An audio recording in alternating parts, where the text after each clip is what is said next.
हांडी भंगा कहले केन्दुझर सबुठु सुंदर जलप्रपात बोली समस्त जଣା किंतु बहुत कम लोक जानिथिबे जे हांडी भंगार 200 फुट उपरे आउ गोटे जलप्रपात अछि।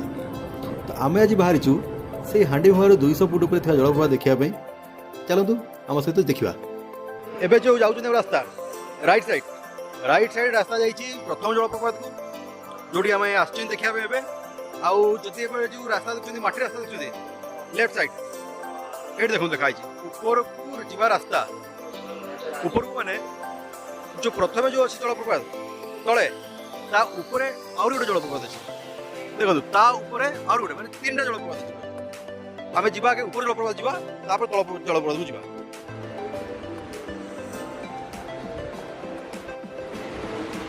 अच्छा भाई ऊपरे केते दूर अच्छी?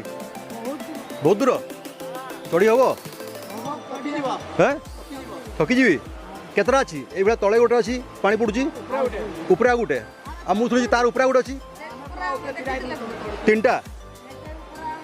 हाँ तुम्हें तो उपरे उठछ ना नहीं तो केतरा अच्छी टोटल तले गोटे अच्छी तार उपरे गोटे तार उपरे आ गोटे अच्छी पूरा उठी पारिबा नहीं तीन तीन टा अच्छी। अच्छा अच्छा अच्छा अच्छा ठीक है देखिबा।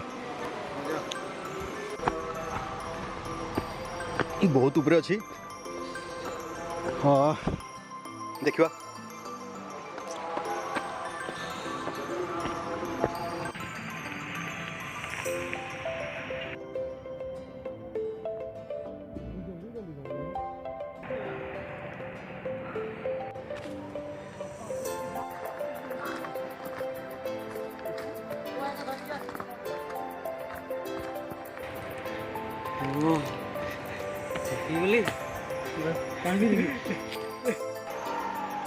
पाखापाखि अधा घंटा पहाड़ पर चढ़ला पर फाइनाली आम आसिक पहुँचीचु जो जगह एत कष्ट कर आसलु। एपटे जो देखा सी हूँ सब टॉप रे थिबा वाटरफॉल ता तल को आप हुए तो देखिपुं। हाँ से तला देखा देखो सी सेकेंड वाटरफॉल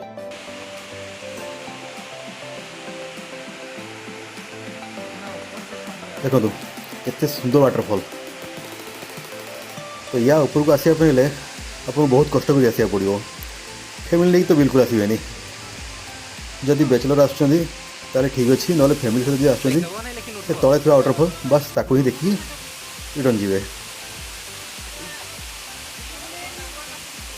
एबे आमे फेरी की पलि आसलु तल वाटरफॉल को। फेरिया वीडियो बन पारे कौन बहुत थकी गलु समस्ते तो वीडियो बनैलानी जहाँ भी हो।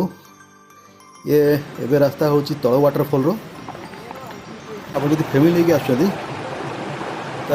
ये वाटरफॉल आप देखिपारे। ये भी बहुत सुंदर वाटरफॉल। ये जीवा बाटे आप छोट छोट बहुत गुड़ा जलप्रपात पाइबे जो पानी बोईकी आसी मेन वाटरफॉल रू। तो फाइनली आम आसिक पहुँची गले तल वाटरफॉल रे जोड़ा लोक हांडीभंगा ना जानी। तो ये बहुत भीड़ हुए बहुत फैमिली आसती पिकनिक खासकर डिसेम्बर जनवरी मसरे।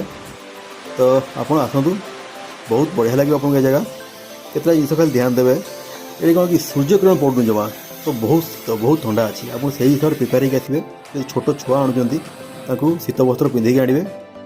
आज भिडियो बास एतिकी देखा नेक्स्ट वीडियो रे रही जय जगन्नाथ।